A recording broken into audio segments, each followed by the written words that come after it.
Hello दोस्तों, आप सभी लोगों का हमारे यूट्यूब चैनल में स्वागत है। तो आई होप आप सभी लोग अच्छे होंगे और आप सभी लोगों की तैयारी भी अच्छी ही चल रही होगी। तो जिन लोगों का टेक्नीशियन ग्रेड थर्ड का एग्ज़ाम हो चुका है और जिन लोगों का अभी एग्ज़ाम होना बाकी है, सभी लोगों के लिए यह क्लास इम्पोर्टेंट है।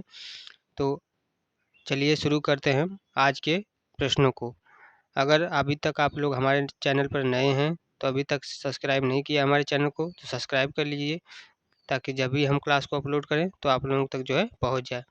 अगर आप लोगों को जो है इस क्लास का पीडीएफ चाहिए तो पीडीएफ के लिए क्या कर सकते हैं कि आप हमारा टेलीग्राम चैनल ज्वाइन कर सकते हैं। टेलीग्राम चैनल का लिंक जो है हम डिस्क्रिप्शन में दे दिए हैं, वहाँ से आप ज्वाइन करके पीडीएफ ले सकते हैं। तो चलिए शुरू करते हैं आज के प्रश्नों को, जिसमें आपका जो है प्रश्न है। पहले हम देखेंगे सामान्य ज्ञान। पहले हम क्या देखेंगे, सामान्य ज्ञान से प्रश्न देखेंगे कि क्या क्या प्रश्न पूछे गए हैं। जिसमें आपका पहला प्रश्न है, भारत के पहले प्रधानमंत्री कौन थे? भारत के जो है पहले प्रधानमंत्री आपके कौन थे? तो इसका आंसर हो जाएगा जवाहरलाल नेहरू। भारत के जो है पहले प्रधानमंत्री कौन थे? तो जवाहरलाल नेहरू जी थे। अब पूछता है कि स्वतंत्र भारत के जो है पहले प्रधानमंत्री कौन थे? तो स्वतंत्र भारत के भी प्रधानमंत्री आपके पहले जवाहरलाल नेहरू जी ही थे। अब जवाहरलाल नेहरू जी का कार्यकाल कितना था, यानी कि वह किस सन से लेकर किस सन तक जो है प्रधानमंत्री के पद पर थे? तो उन्होंने सन 1947 से 1964 तक जो है प्रधानमंत्री पद का जो पद जो है संभाला था। तो 1947 से लेकर कितना, 1964 तक। आगे देखेंगे, अगला प्रश्न आपका है प्रश्न नंबर 2। प्रश्न है, भीमा नदी किसकी सहायक नदी है? भीमा नदी जो है आपका, यह किसकी सहायक नदी है? तो इसका सही आंसर क्या हो जाएगा, कृष्णा नदी। भीमा नदी जो है आपका किसकी सहायक नदी है? तो यह जो है आपका कृष्णा नदी की जो है सहायक नदी है। अगला प्रश्न है प्रश्न नंबर 3। प्रश्न नंबर 3 है, सर्वोच्च न्यायालय की जो स्थापना कब हुई थी? सर्वोच्च न्यायालय की जो स्थापना है यह आपका कब हुआ था? तो इसका सही आंसर हो जाएगा 26 जनवरी सन 1950 को। 26 जनवरी सन 1950 को जो है सर्वोच्च न्यायालय का जो है स्थापना हुआ था। सही आंसर क्या हो जाएगा, 26 जनवरी सन 1950। अगला प्रश्न है प्रश्न नंबर 4। प्रश्न नंबर 4 है, पृथ्वीराज रासो के जो है लेखक कौन थे?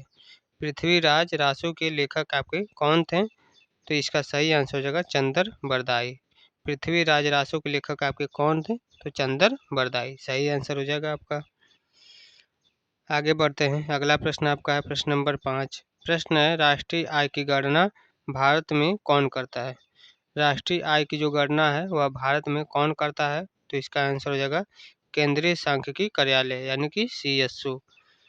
केंद्रीय सांख्यिकी कार्यालय यानी कि CSO केंद्रीय राष्ट्रीय आय की जो गणना है भारत में वह केंद्रीय सांख्यिकी कार्यालय यानी कि CSO करता है।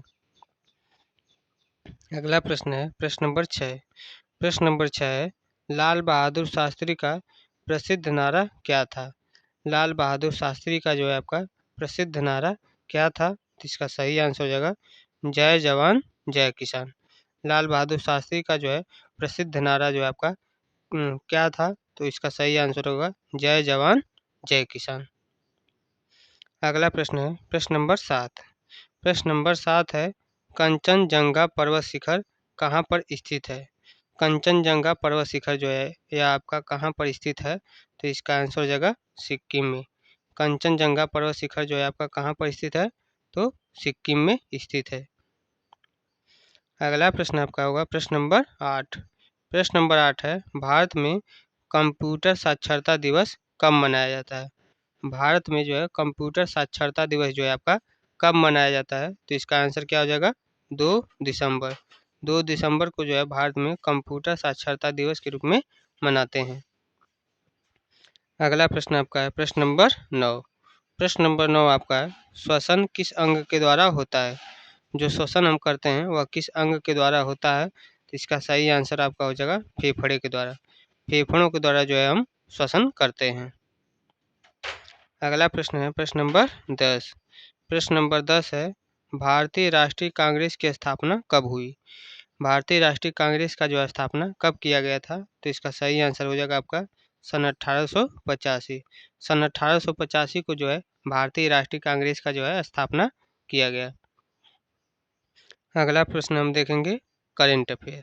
अब हम प्रश्न जो है करेंट अफेयर से जितने भी महत्वपूर्ण प्रश्न हैं सभी को करेंगे, जिसमें हमारा अगला प्रश्न है कि प्रश्न नंबर 11। प्रश्न नंबर 11 है, 2025 में भारत की पहली न्यू जनरेशन रेलवे स्टेशन कहाँ शुरू हुआ है? 2025 में भारत की जो है पहली न्यू जनरेशन रेलवे स्टेशन कहाँ पर शुरू हुआ है? तो इसका आंसर हो जाएगा गांधीनगर, गुजरात में। 2025 में भारत की पहली न्यू जनरेशन रेलवे स्टेशन कहाँ शुरू हुआ है? तो आपका गांधीनगर, गुजरात में शुरू हुआ है। अगला प्रश्न आपका है प्रश्न नंबर 12। प्रश्न नंबर 12 है, पीएम ई विद्या योजना किससे संबंधित है? पीएम ई विद्या योजना जो है आपका यह किससे संबंधित है? तो इसका आंसर हो जाएगा ऑनलाइन शिक्षा से। पीएम ई विद्या योजना आपका जो है किससे संबंधित है? तो ऑनलाइन शिक्षा से संबंधित है। अगला प्रश्न है प्रश्न नंबर 13। प्रश्न है 2025 का पद्म श्री किस क्रिकेटर को मिला है? 2025 का जो है पद्म श्री किस क्रिकेटर को मिला है? तो इसका आंसर क्या हो जाएगा? रविचंद्रन अश्विन। रविचंद्रन अश्विन को जो है 2025 का पद्म श्री आपको मिला है। अगला प्रश्न है प्रश्न नंबर 14। प्रश्न नंबर 14 आपका है, विभ्रांत गुजरात समिट 2025 का मुख्य फोकस क्या था? विभ्रांत गुजरात समिट 2025 का जो है मुख्य उद्देश्य क्या रखा गया था? तो इसका आंसर हो जाएगा ग्रीन एनर्जी निवेश। ग्रीन एनर्जी निवेश रखा गया था। अगला प्रश्न है प्रश्न नंबर 15। प्रश्न नंबर 15 है, 2025 में भारत ने किस देश के साथ डिजिटल ट्रेड पैक्ट किया है? 2025 में भारत ने जो है किस देश के साथ डिजिटल ट्रेड पैक्ट किया है? तो इसका सही आंसर आपका हो जाएगा यूके। यूके जो आपका ब्रिटेन के जो यूके के साथ जो है आपका डिजिटल ट्रेड पैक्ट किया है। अगला प्रश्न हम देखेंगे हिंदी व्याकरण। अब हम किससे करेंगे प्रश्नों को? हिंदी व्याकरण से संबंधित जो भी प्रश्न है सभी को करेंगे, जिसमें आपका अगला प्रश्न है प्रश्न नंबर 16। प्रश्न है कि असत्य शब्द में उपसर्ग क्या है? असत्य शब्द में जो है आपका क्या उपसर्ग है? तो इसका सही आंसर क्या हो जाएगा? अ उपसर्ग है। असत्य शब्द में जो है आपका क्या उपसर्ग है? तो इसमें आपका अ उपसर्ग है, क्योंकि जो है असत्य जो है आपका क्या करता है, यह नकारात्मक अर्थ को जो है दर्शाता है। इसी कारण जिसमें क्या है अ उपसर्ग के कारण जो है यह जो है नकारात्मकता को दर्शाता है। अगला प्रश्न है प्रश्न नंबर 17। प्रश्न नंबर 17 है, पुस्तकालय शब्द में कौन सा समास है? पुस्तकालय शब्द में जो है आपका कौन सा समास है? तो इसका आंसर क्या हो जाएगा? तत्पुरुष समास।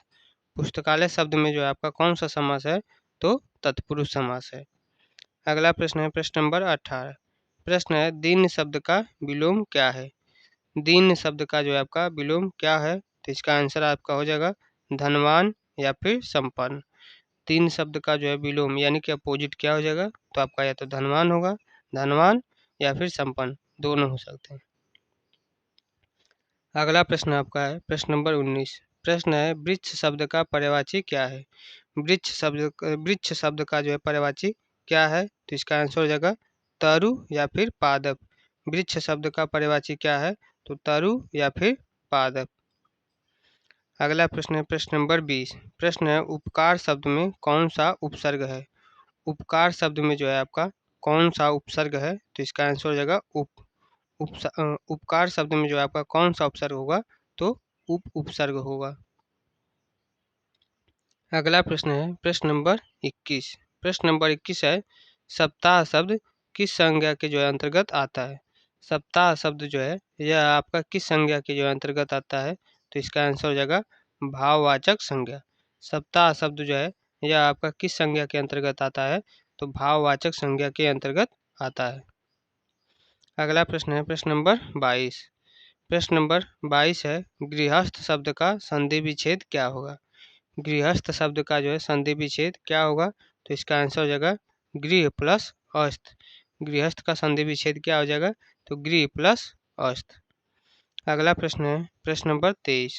प्रश्न है, आकाश शब्द में जो है कौन सा प्रत्यय है? आकाश शब्द में जो है आपका क्या प्रत्यय है? तो इसका सही आंसर हो जाएगा काश प्रत्यय है। आकाश में जो है आपका काश प्रत्यय है। अगला प्रश्न है प्रश्न नंबर 24। प्रश्न नंबर 24 है परम प्रिय शब्द में समास कौन सा है।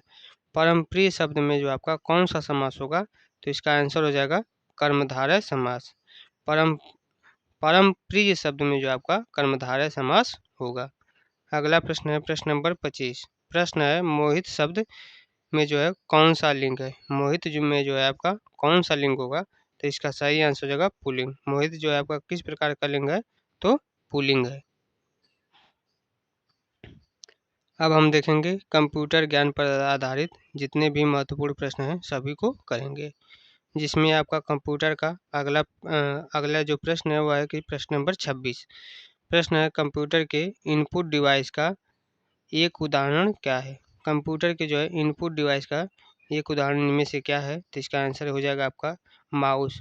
माउस जो है आपका एक इनपुट डिवाइस है। कीबोर्ड ये भी आपका जो है इनपुट डिवाइस है। तो सही आंसर आपका हो जाएगा इनपुट डिवाइस में माउस, कीबोर्ड ये सब इनपुट डिवाइस है। अगला प्रश्न है प्रश्न नंबर 27। प्रश्न है एम एस एक्सेल में सेल क्या होता है। एम एस एक्सेल में जो है आपका सेल क्या होता है, तो इसका आंसर आपका हो जाएगा रो और कॉलम के जो है मिलने से जो बना स्थान होता है उसको सेल कहते हैं।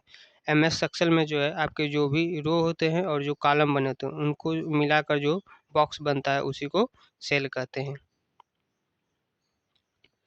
आगे देखते हैं अगला प्रश्न आपका है प्रश्न नंबर 28। प्रश्न है सेंट्रल कंट्रोल प्लस ए किस लिए होता है। कंट्रोल प्लस ए किस लिए होता है, तो इसका आंसर हो जाएगा सभी का चयन, यानी कि all select, select all. Control plus A का मतलब होता है सेलेक्ट ऑल, यानी कि ऑल सेलेक्ट मतलब सभी का चयन करना कंट्रोल प्लस ए के द्वारा किया जाता है। अगला प्रश्न है प्रश्न नंबर 29। प्रश्न नंबर 29 है यूएसबी का पूरा नाम क्या है।